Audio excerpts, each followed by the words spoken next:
Welcome back to Lifting the Lid. We are officially in what I guess the first episode of what is our new series, but really we're just rolling on. Yeah. 2.0. I kept calling it series 2, but apparently it's not. Incorrect. I was quite distressed by whether it was a series 2 or whether it's episode 20. Wait. 20? No, 12. Episode 11? 13. Yeah. 13. Is it not? Oh. It's episode 30. Oh, no, let's not say that. What? Because it's Is it going to be a bad 13. episode? I don't know. Let's skip it. Like, let's just go straight 14, you know, like on planes. Nobody say anything risky. It can be episode like 12B. We had like 12B. 12A, 12B. Yeah. You know, when they do that in like where I used to live growing up, it would be like house 1, 2, 3, 4, 5, blah, blah, blah, blah. And then they'd have 12A, 12B, and then 14. Yeah, because Okay. you can't, in hotels and on planes, there are no 13s. Oh, okay. Because some people won't sit there.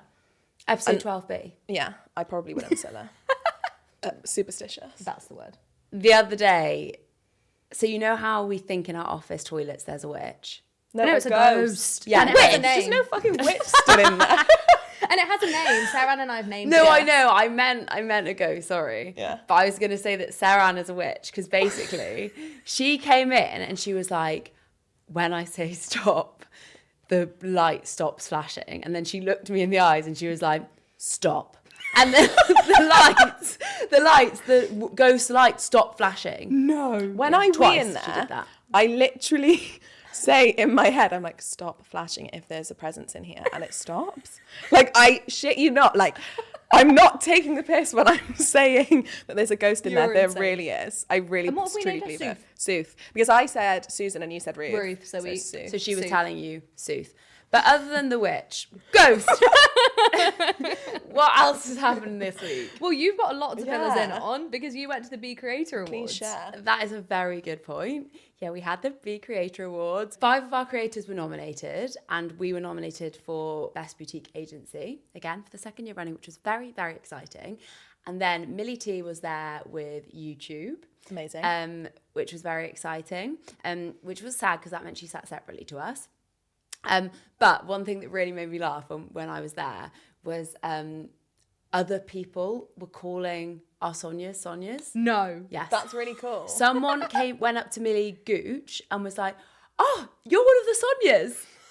Stop it. Oh my God, that's so cool. I love that. We trademarked it. It's become a thing. Like, I got an email the other day from a publishing house. They say, would you like to go for a coffee? Because we'd love to discuss if any of your Sonias would be up for writing a book. Iconic. That's amazing. I feel like when we come round to the birthday party again, we're going to need to rename the TBH Star Awards to be like the Sonia The Awards. Sonia Awards. Something like that. Yeah, that's so true. That's a good idea. Maybe we could play on like the Screen Actors Guild and call it like the Sonia Award. The Sonia Creators. Something. Awards. Whatever. We'll think about it. We've got a year. We've got to a year plan that. to, yeah. Need to focus on Christmas pie first. Yeah. But I'm not going to lie, it was really special being there. And we had lots of creators, like really cool creators come up that came over to tell us how much they love the podcast. Which That is Oh my so God. cool. That is wild. Guys, do you want to Mystery. guess? Do you want to guess who came over? Well, there's a lot of people. There's it a could lot be. of people at that I feel like award. guessing. Flossie, That's cool. Hey. who's obviously like gorgeous, gorgeous angel. Love her content. Like, obviously, when I managed Olivia, I've spent a fair bit of time with Flossie, so I just think she's a gorgeous babe. Yes. So spoke to her for a little while. Emma Neal. Oh my God, that's so cool. Sorry. Okay, no, please don't keep that in. 'Cause I feel like I look like a super fan. No, she is iconic, and she is just the most gorgeous human. I mean, the Neals in general are gorgeous Yeah. humans, including their parents. Love. Yeah, like iconic vibes. Yeah, just like wholesome, excellent energy. Her boyfriend is also fantastic. Someone I did meet who was actually described by Hannah as a TBH celebrity. Who? And I went over. Who? We've spoken about her before on this podcast. Holly Morris. Oh my God, sorry. Oh my God. I actually love her. Giving such dramatic energy Sorry, today. but Like, I love her. Like, I know. she is a TBH celebrity. She is such a celebrity in No, my eyes. it was so funny because on the way there in the cab, it sort of was giving like we all sort of got ready together in Ellie's hotel room and then got a black cab there all together, and I felt like we were going on like a girls' night out. Like it was really, really so cute. Like I had the best time. But in the cab on the way there, we were all talking about who might be there, and everyone was fangirling over Holly Morris. I love that. Everyone was saying how she is the sort of person who you're confused doesn't have millions of followers. Yes, I know. She's amazing. In my head, she does. I couldn't tell you how many She's followers growing she has. quickly. So yeah, I went up That's to her. so cool. I was like, "You're a TBH celebrity." We love you. And maybe she had no idea who I was, but Yeah. Well, also, you're a bit of a celebrity, Verity, because you got noticed, recognized, whatever the word is, in Cycle, Cycle. Oh, cycle. yeah, by a lovely person. I thought this was so cute. Yeah. She was like, "Are you from TBH?" And I was like, "Yes, I am from TBH." And she was like, "I really want to work there. Can I How give you cool my is that? CV?" And I thought, love that, shooting your shot energy. Yeah. Yeah. It's very TBH energy. Yeah, It is. 100%. And I wonder if she knew you from the pod. She has sent across her CV now. Love that. We love a proactive queen. Someone who I'm sort of semi-obsessed with, a gorgeous, gorgeous, gorgeous man. Gorgeous. Stephen Bartlett. No, was at the bCreator Awards. A gorgeous, gorgeous man. Please tell us. Andrew Spandy. I love him. Like, he's so cute. He's so cute, like just gorgeous. And he watches the pod. Loves it. really? Yeah. Oh, wow. I That's know. so nice. I was, I was very much. The feeling is mutual. We also love your content. Yeah. He's So so cool. it was really lovely. Love that. I mean, I was going a bit crazy at home, like wanting to know what was going on. I wanted.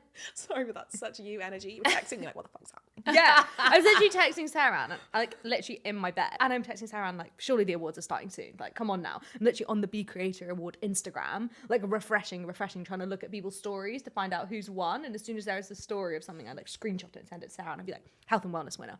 I was like, Finance thank you. and business winner. I was getting full updates from Lucy. I was like, this is great. I don't need to go on Instagram. And They should people- live stream it next year. Oh my like, gosh. Request them to live stream bCreators because Yeah. I genuinely feel like that would be so great because obviously, Yeah. like, it is, not everyone can get a ticket. It couldn't be the +2 Yeah. and 3. What did make me laugh was Jake from $1 Billion Boy messaged me and he said like, good luck tonight, like keep me posted. And I was like, well, I'll need to keep posted from Verity because I'm very I'm much not at there. home. I told Jake that that $1 Billion Boy had won before $1 Billion Boy told Jake. No. That's crazy. That's a bit naughty because they were up there giving their speech and I was texting Jake.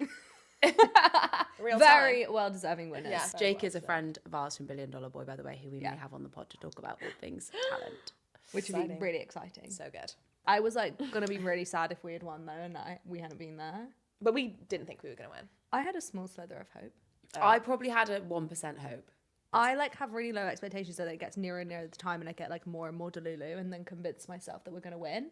And then I just get disappointed. There were very, very good agencies Oh on my our list. gosh, yes. And Even to be nominated is insane. exactly, I felt like very pleased to be nominated and also like love loads of the founders of those companies. So it's all good. But I've got to say, yeah, I've got a 1% slither of hope.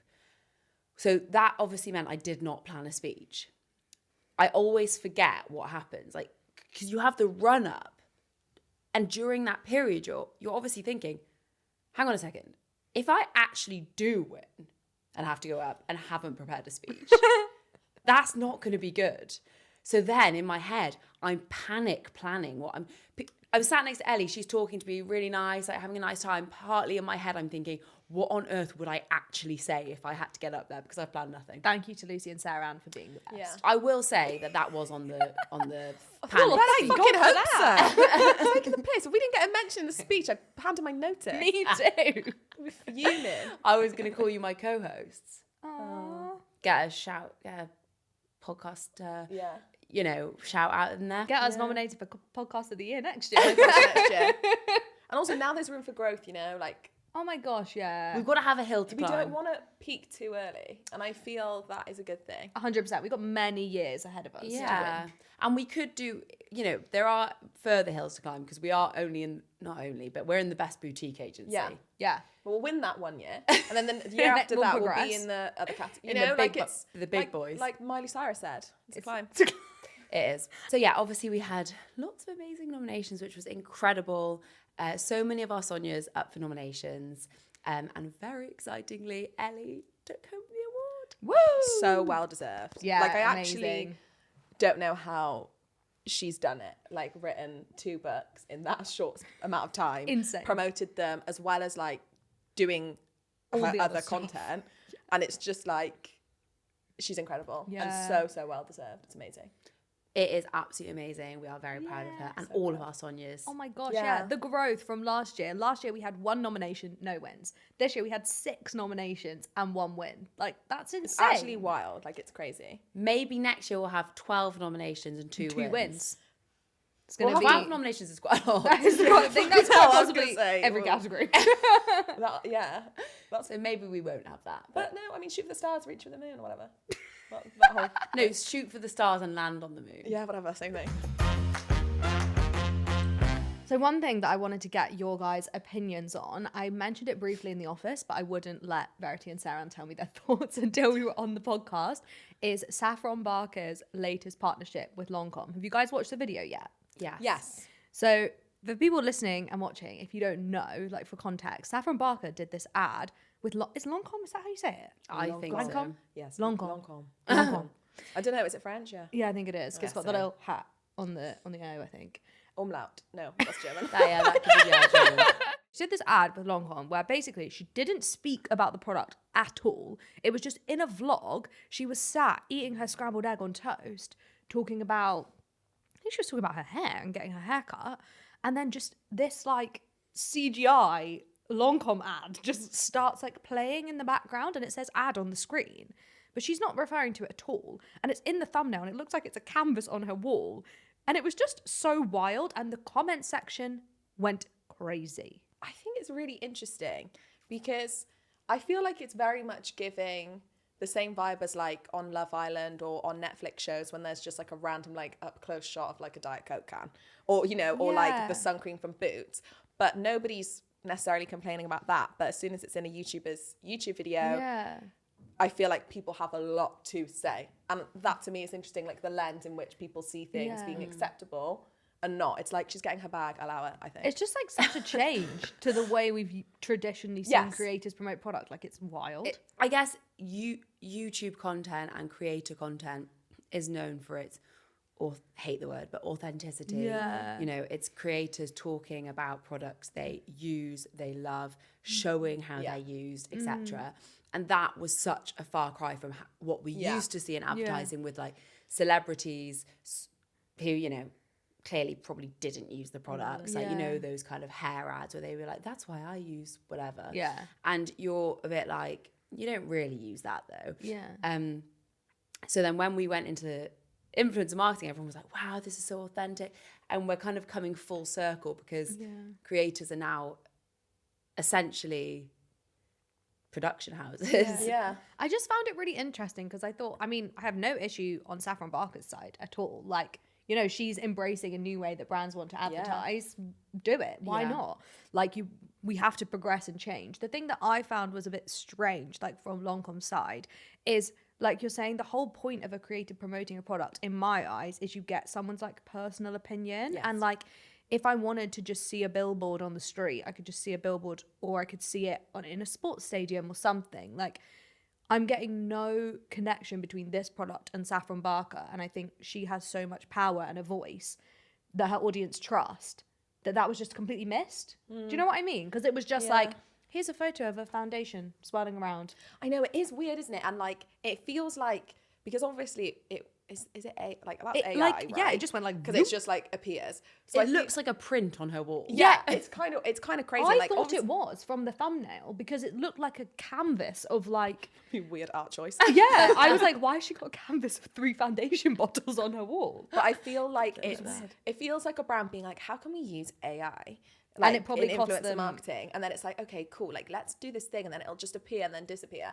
But I actually feel like, I don't know, I feel like it could be like maybe a budget thing. Like obviously that's not going to be as expensive as asking, like sending her the product and her trying it out. Yeah. And also like, it makes sense for them to put it there because, you know, if for example it was between that and like a football stadium, for example, like Saffron Barker's audience Are the right you know, people. are the right people that they want to be buying that foundation or who would be more likely to buy that foundation. So I do think it is an interesting thing. It's like, for them, where are they going to spend their budget and where are they going to see the best return? It is on Saffron Barker's channel, but maybe they couldn't, I don't know, I mean, I'm sure they have fucking loads of budget. It's Lancôme, but, you know, maybe they just wanted something a bit more subtle. Yeah. But I don't know if it is missed it. subtle. I missed it. Oh, really? When Did you? Yeah, because I'm such an avid like YouTube in the background of my life sort of person. Like I've always got like a vlog playing, but I'll be like cooking my dinner, or I'll be unloading the dishwasher, like walking between different rooms. So I watched the whole vlog, didn't digest that it had happened,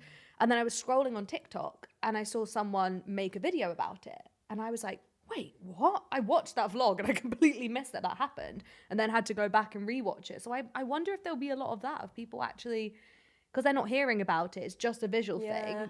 Do people miss it? You have to be quite observant. Yeah. Which and I'm clearly I not. would difficult for definitely you. miss it. Yeah, 100%.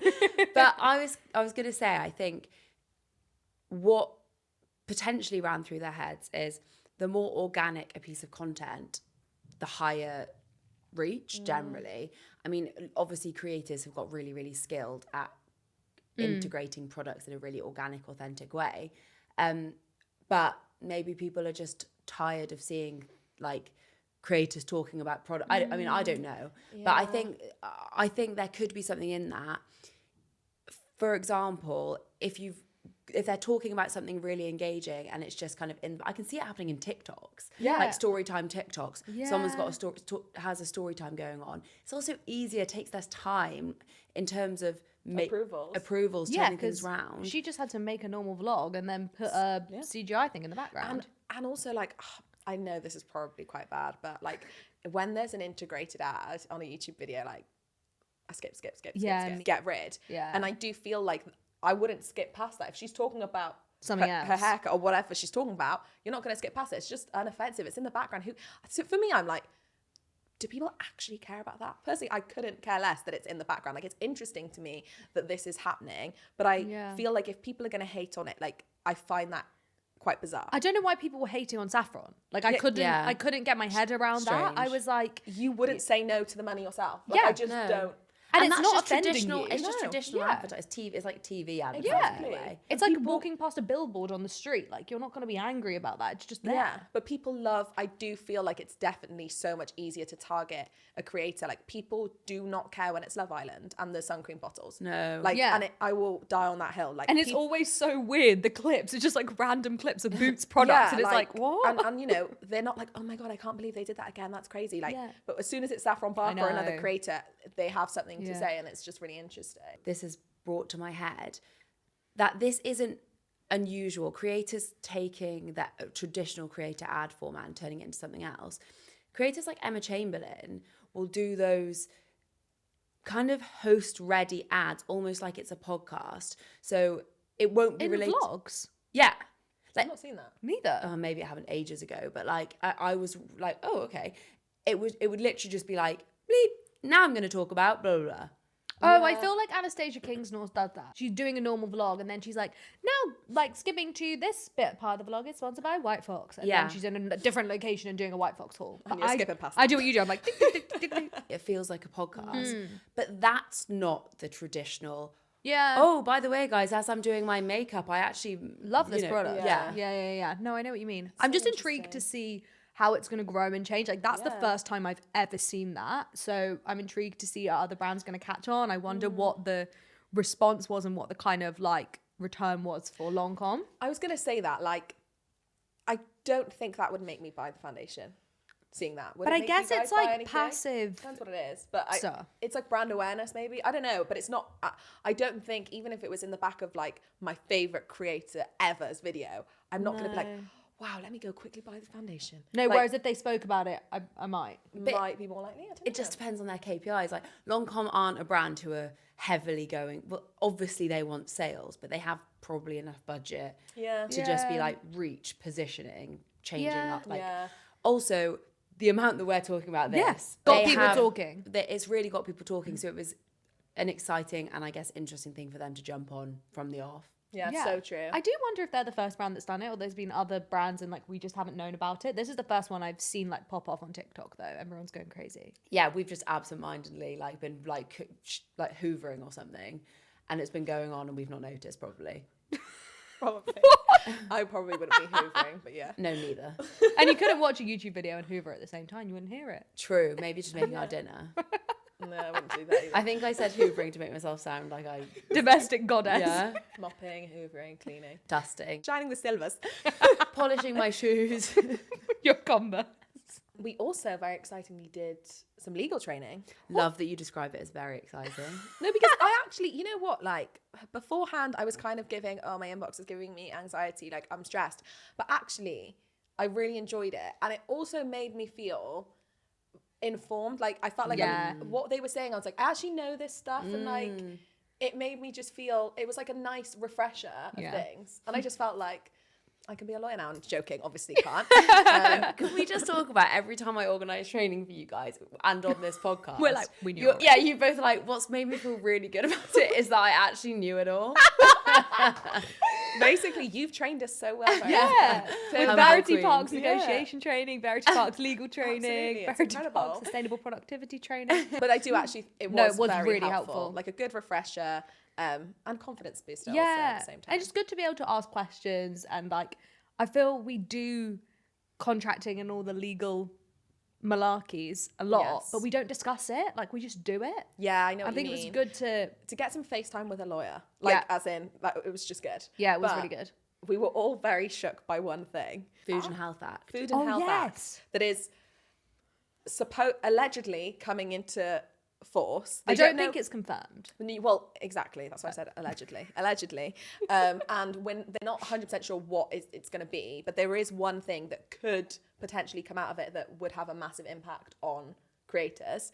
Any kind of advertising of unhealthy food would be banned online. I think that is insane. Like I know there's obviously the rules already about like ads for alcohol can only go out between a certain time window, and like on TV there's the watershed and certain ads can only be played either side of that. But to absolutely ban all ads on unhealthy food is insane. Also, what is the definition of unhealthy food? Yeah, so true. Because I do feel like that's also another thing. Like, they can't just be like unhealthy food, because surely that is subjective. Like, in theory, yes, chocolate is bad for you, but like in moderation. Everything's good in Yeah, moderation. exactly. I don't know. I just feel like there's a lot to it. Like, is it going to be things with especially high sugar content? Or like, what about Coke? Like, obviously that's not good for Yeah. you. And like, they're massive. I feel like they do so many content creator collabs. They sponsor festivals. They take Yeah. people. But what about brands like Deliveroo, Just Eat, Uber Eats? Like they have unhealthy like Vendors? vendors, Yeah. suppliers on there. Like how is that going to work? Supermarket ads, like are they going to have to only be able to talk about the fruit and veg? Like it feels It's extreme. Crazy. I think what's also coming up here for me is there's those double standards again, like TV versus online advertising. Yeah. Yeah. I know that I guess parents can control when their kids are watching TV, Yeah. but can they? Lots of kids have TVs in their bedroom these days. Like that's fairly standard. Like you can't really control when your kids are watching TV. There is that double standards of like TV can do this, but online, ban. Yeah, because also like the rules for I mean, again, this is all like very much, it has not been confirmed, but I think that the kind of rumor is that the TV restriction is going to be like between certain times they can advertise it. So it would only seem fair to me anyway that it would be the same rules for online. But I guess that doesn't really work because TV, right? If you watch TV after, I don't know when the watershed is, maybe 8 p.m., 9 p.m. If you, like, whereas then you would not watch TV after that time or before that time because the ads are only there. I'm really not making sense here. I know But what you're I saying. get what you're saying. on socials, It the only content is plays once. evergreen, But right? Even if I alcohol, Yeah, that's but the rules for alcohol. I know, but That's that my other I don't get it. issue with this rule. Oh, yeah. I think how can alcohol advertising continue I and not know. unhealthy food? In my opinion, a glass of wine we are not nutritionists here, but in my opinion, a glass of wine is worse for me than a chocolate bar. If I post an ad at 10 p.m., right, because it's an alcohol or unhealthy food, let's say if they did put a time restriction on it on socials like they are on TV, there's nothing to stop you watching it at 6 a.m. the next day. Like that is where I think it is different because whereas if an ad plays on TV at 10 p.m., I can't then watch that ad at 6 a.m. because it's not on. It's not on the TV. Do you know what I mean? Yeah. They might introduce the age gating stuff because with alcohol ads, you have to put age gating on it. So technically, unless you've lied about your age, Oh, about who it's served to. yeah, about who it's served to. Yeah. So That makes sense. feels like a reasonable way forward. Like whether they add in the time restrictions or not, but the age gating, like if it's an issue to do with like showing sweets to kids, like valid, fair, but I do think that should be taken into consideration rather than just fully putting a stop to it. And I Feels think crazy. there's so many incredible creators out there now that really promote like a balanced and healthy lifestyle. And actually, if we are only being served ads and promotion for fruits and vegetables and kale, like Gross. that's not reality. Like, No, it's and I not. think that will actually affect a lot of creators' type of content. And I don't know, I just think of like a creator like Em the Nutritionist. Like her whole thing is about balance and like creating a balanced lifestyle and the fact you can have everything in moderation. Like, I don't know, I just think it's gonna cause a lot of issues for a lot of creators. But I do, like you're saying, I do get the reason for it, but I just think it needs to be fair across all media rather than just a kind of blanket ban on online and a different thing for TV. I do get the reason for doing it. Because also, on like a total side note, but like these brands, like, because I was just thinking there, like, that would in theory mean that they wouldn't be able to just put, you know, sometimes like when you're scrolling and I don't know, like reading an article or something, and then there's just like the ads on the side of newspapers that's like not necessarily a creator ad, but like genuinely just like an ad from like Cadbury's or something. None of those, like their budgets are going to be huge because they're not going to have anything to spend their money on. As in, like, they're literally going to be like, they must feed in thousands and thousands and thousands of pounds on all of these paid ads, like creator ads, all of these different types of ads.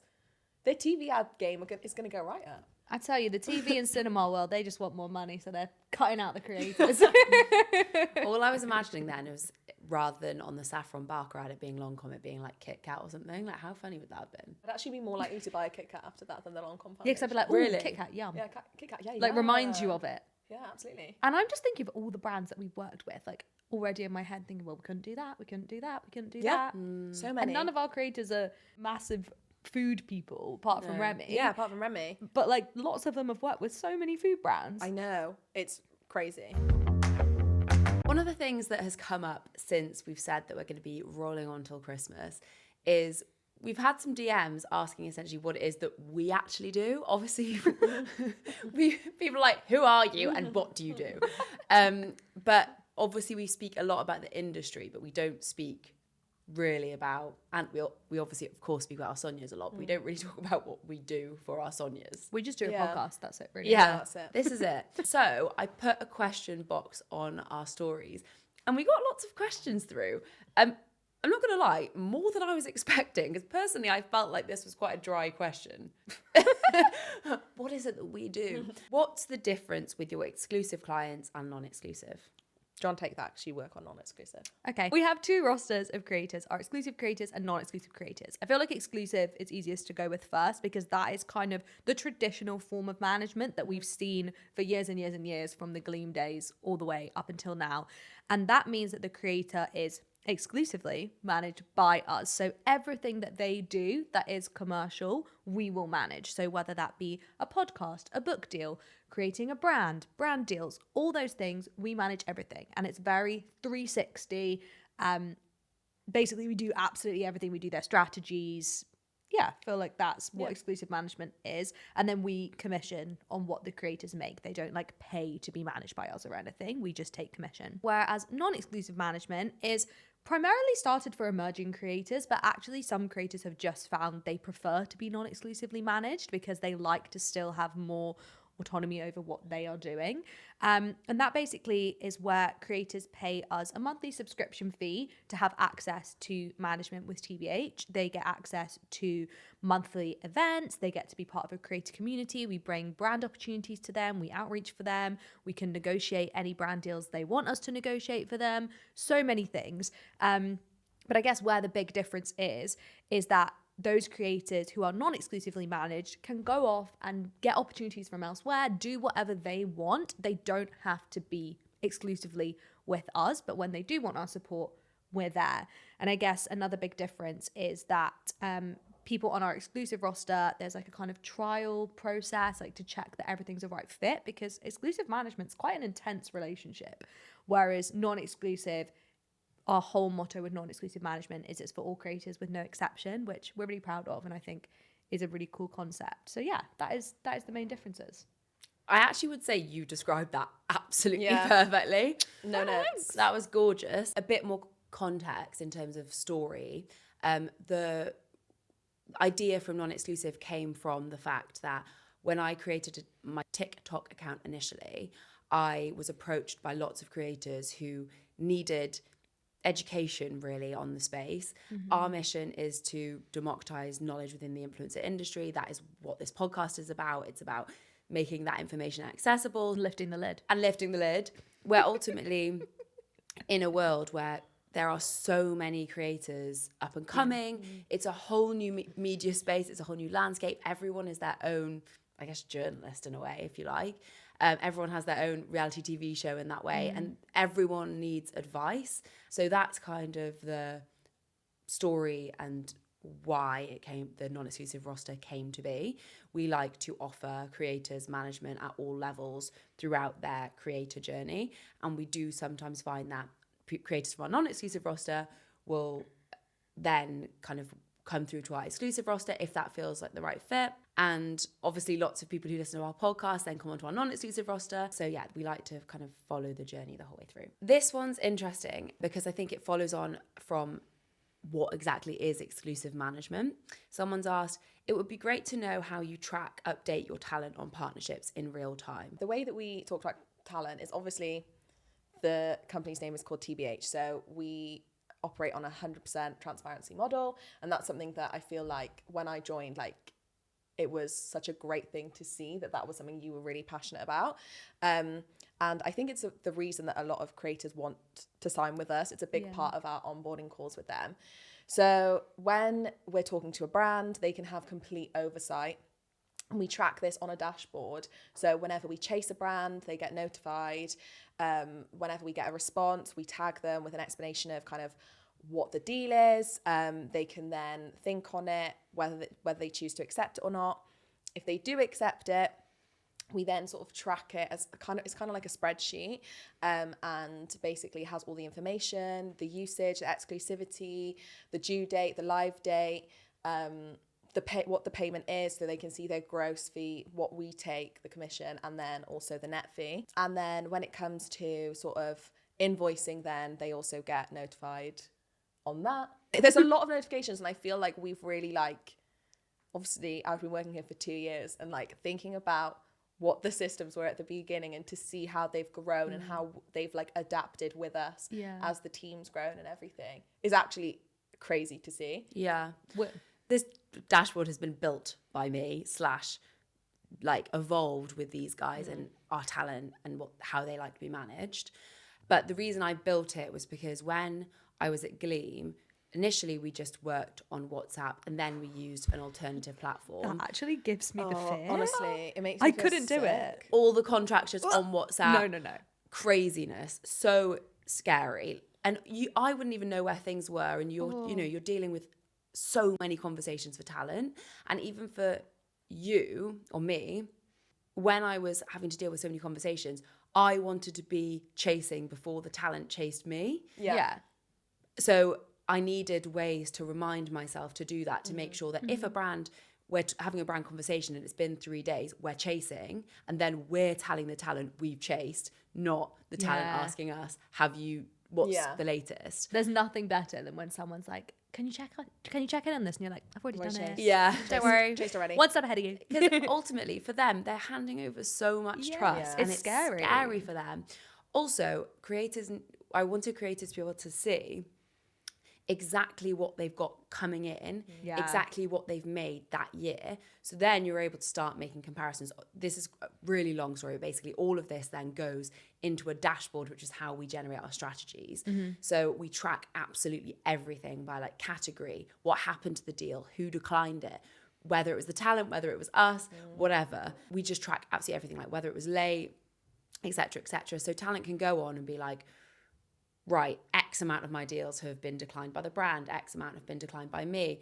That's just one of the things we track. X amount of my revenue is coming from food brand deals. Yeah. Let's hope not with this potential new passing galore.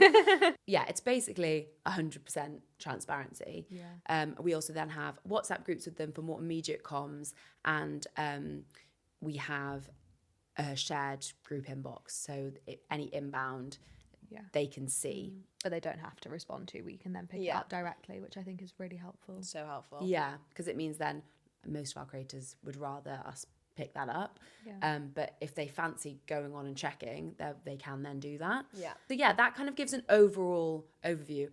Producer Sophia is pushing me along here. So if you have more questions about any of that, please just let us know. To be honest, we've answered 2 out of the many. So maybe this is something we could come back to. I think so. But that is a wrap on episode 12B. 12B of Lifting the Lid. What have we learned today? That LE1 bCreator for Book Creator of the Year. Well, I mean, we knew that already. We did learn that too. Well, we spoke about it. Yeah, I guess. What? Sorry. Oh, she's so mean to me, guys. Yeah, we didn't learn that today. Okay. Didn't learn that today. Factually incorrect. Loads of people at the bCreator Awards loved our podcast. Loved us. Holly Morris is a TBH celebrity. Yes. We knew that already, Sarah. No, we didn't. And she should have millions of followers. Yes. Absolutely. There's a new world of advertising with like CGI, AI things in the background of created videos, and we're excited to see how it develops. Keep your eyes peeled for the food and health act, particularly if you're a creator who talks regularly about unhealthy food. Yeah. Maybe have a rethink on that strategy. And next week, we have a very exciting guest who you guys are going to love. We are obsessed. If you've heard us speaking to producer Sophia, which you will have because I have in this episode, we are getting her on because so many creators are in their podcast eras right now. Yeah. It's And huge. you need to speak to an expert about it, and we are bringing that expert The on. best expert. She's getting shy. Make sure to follow and subscribe wherever you get your podcasts. You can find us on socials at TBH Talent and now at Lifting the Lid Pod. Sophia didn't know that. Surprise! jaw hit the But guys, floor. the account was called LTLTBH, and Saran and I made Verity change it because no one would be able to search that. So Lifting the Lid Pod. And I got semi-offended. They were like, Verity, that is so ugly. It was. And I was literally like, Can you imagine that? It looked like this. It looked like... And it was it was really long, like LT. Oh, awful. you're right, because now we can say at Lifting the Yeah, Lid what was Pod. I going to be like? Follow us at LTL. LTLTBH. Yeah, that's awful. To be TBH. fair, I'll fall on my sword. You guys are right. Oh, my sword, all right. What is my line? You can watch us on YouTube. Just search Lifting the Lid or TBH Talent. Bye. See you next time.